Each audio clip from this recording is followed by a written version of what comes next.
Have you this year or in the last couple of years had your heart absolutely destroyed by someone? Someone that maybe you thought you'd be with forever? Someone that maybe you gave every part of yourself to?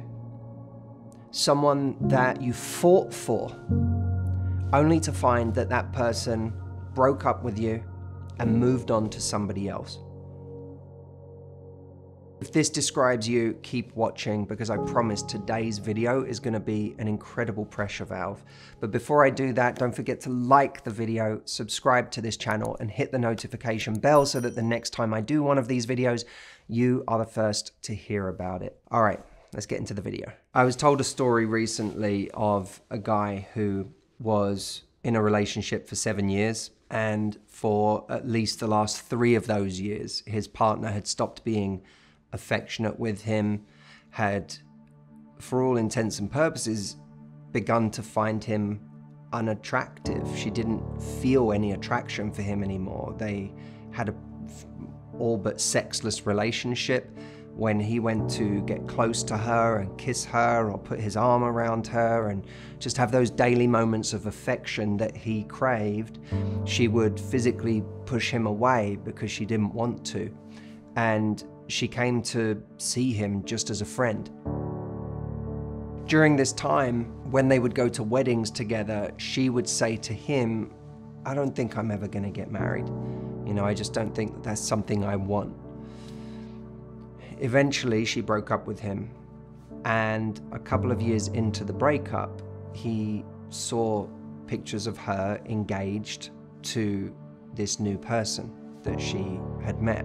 And in the pictures, there was affection and love. The way that she looked at her new fiance was the way that he had always hoped she would look at him. And it crushed him. And I wanted to make a video about this because it's a particular kind of ego death when, well, A, we get broken up with and we go through the heartbreak of that. But B, when that heartbreak comes on the back of certain needs that we have that weren't being met in the relationship, things we desperately wanted to be true, whether it's to have affection, to have their attraction, to feel safe with them, to feel loved by them. When we don't feel those things, and we may somewhere in our minds think that that's to do with them, it's their stuff, maybe there's something going on with them, they're broken, they're not that kind of person, but then we see that they are that kind of person with somebody else, that everything we wanted that they could seemingly never give to us, they gave to someone else. And in his case, that was both the affection that he'd always wanted, but also the fact that she said she never wanted to be married. And what became evident to him was that she was saying that at the weddings that they were going to, because it was a reflection of how she felt at that time in the relationship with him, not a reflection of what she ultimately would have wanted in her life. This is one of the hardest kinds of ego deaths because it feels so apparent to us that there's no logical get out. This person was this way with me, and now they are a completely different way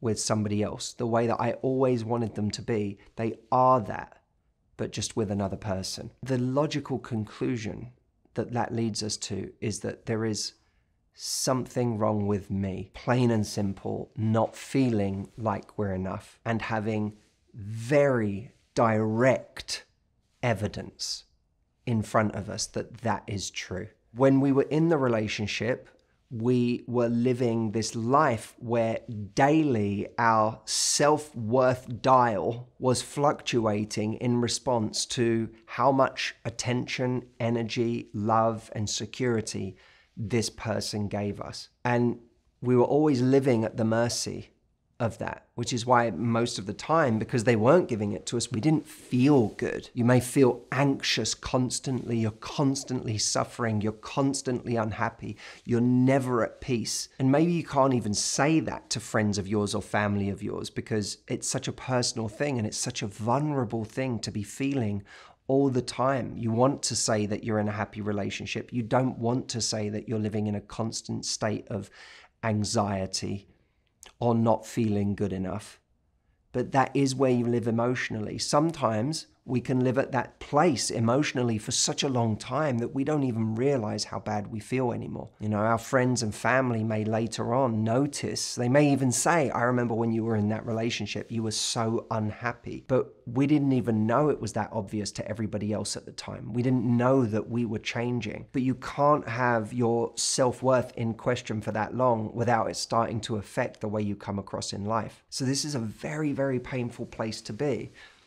And we spend our lives kind of, you know, if we're always trying to slay a dragon in life in terms of the hero's journey, Joseph Campbell's hero's journey, we're always, you know, to become the hero, we're looking to slay a certain dragon. And the whole time we were in the relationship, we were trying to slay the external dragon of love, validation, trying to feel enough, trying to feel wanted, trying to feel like we are worthy because somebody else wants us. But that dragon ate us and spat us out and left us bleeding out on the floor. And in that moment, it's an opportunity to turn to a different dragon, to turn to the dragon inside of us, which is the real dragon that has to be slain. That internal dragon that makes us enough already. That if we slay that dragon, this dragon over here, this external dragon, would never be able to do this to us in this way. In fact, the internal dragon is much bigger and much more powerful than this external one that has hurt us so badly. But this one was able to hurt us so badly because we haven't turned our attention to the internal one. And that's why we have been so desperate for this person's approval or validation in the first place. That's why we put up with a relationship where our needs weren't being met for so long, only to have someone break our hearts and meet someone else's needs. And of course, when we're bleeding out on the floor, there are many people that come along that try to distract us from our pain. They try to divert our attention to other things that could bolster our ego. You know, get the revenge body. What's that? Ego. Go out and have rebound relationships. What's that? Ego. Do this to get them back. Make them jealous. Ego. It's all about taking this crushed ego and going, here, we can put it on life support by you getting some attention elsewhere. But when we do that, we never get the benefit of an ego death. I know it sounds crazy, but an ego death is both the most painful thing, but also the greatest invitation for us to become a bigger version of ourselves. And if we distract ourselves, for example, by just hopping into the next relationship and the next one and the next one, you see people never slay that internal dragon, so they're always a victim to every external dragon. We often ignore that internal dragon, especially in either the good times in our life, because in the good times of our life, our ego is being stroked by all of these things that are going well for us. Or in the times of our life where we're fighting for a relationship, it's also a time where it's very hard to do that internal work in slaying that internal dragon because we're so focused on slaying the dragon on the outside. We wake up every morning trying to get this person more attracted to us, trying to make them want us, trying to do a perfect acrobatic routine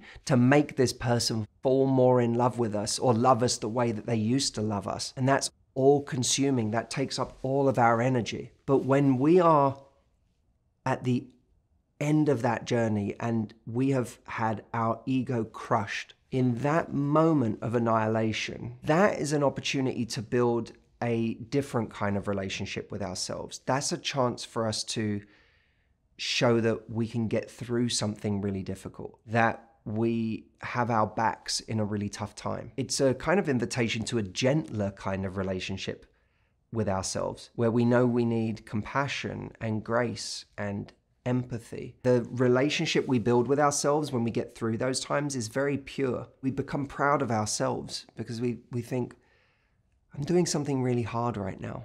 Forget whether I compare to this person or that person. You know, what's funny is a situation like this forces your hand to focus on getting worth from a different source, because you can't get it from this source anymore, right? You feel like I lost. There's no, dressing it up. I just feel like I lost.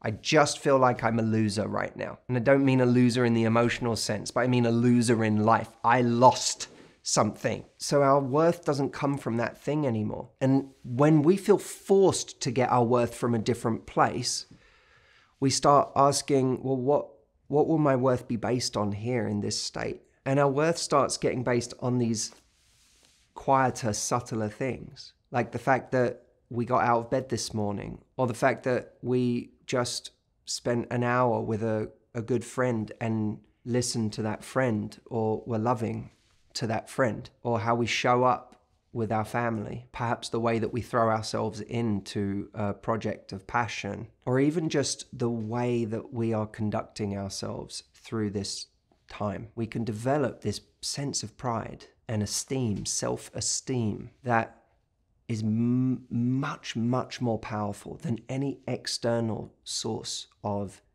worth. I always think a source of instant confidence. People always talk about confidence as something that gets built, but there's an instant access to confidence if we just take a moment to appreciate what we have already done in our lives, what we have already been through, what we've already overcome, how we've had to be strong to survive in our lives. When we really connect to that, when I do that for myself, I always think it almost dissolves whatever room I go into, hoping that someone's going to like me or I'm going to impress someone. That is dissolved when I think about all of the ways that I've already made myself proud by the way I've shown up in my life and what I've got through in my life. Because I think, God, that person has no idea what hard situations I've been through. They have no idea how many difficult things I've done in my life. I know, and I'm proud of me for having got through those things. This person doesn't. So why am I looking for their approval? My own approval is enough for me. And that becomes very attractive energy, right? Because when someone feels they need our approval, our validation, or is in constant comparison mode between themselves and other people, we register that as unattractive energy. But when someone doesn't need any of that from us, we register that as attractive energy. But that attractive energy can't be faked. It's a deeper kind of security, and that deeper kind of security actually can arise from the hardest times in our life and how we conducted ourselves through them and how we got through them. So the great irony of you having an ego death, of a breakup or being betrayed, cheated on, or just seeing someone who couldn't give their best to you, give their best to somebody else. When you go through that, the thing that is the crushing force on your ego is actually the life force of the energy that is going to make you the most attractive version of yourself down the line. If you have suffered an ego death this year, and instead of being distracted to other sources of ego, you want to do the work that's going to make you that extraordinarily powerful version of yourself a year from now, 2 years from now, 5 years from now, I want to extend you an invitation to come and do it with me at my retreat this year in October from the 9th to the 15th in Florida. This is an incredibly practical process once you know how to do it. I know it may sound a little abstract as I'm talking about it in this video, but it's really not. You can do this in a methodical way. There is a roadmap, and I've spent 15 years putting it together in the form of the retreat. I hope that you'll join me. I hope that you'll ignore all of the wrong ways to heal and focus on the most beautiful ways of healing that give you that energy that makes you a very, very powerful person in this life. The details can all be found at mhretreat.com. Go check it out, and I will see you there. Thanks for watching.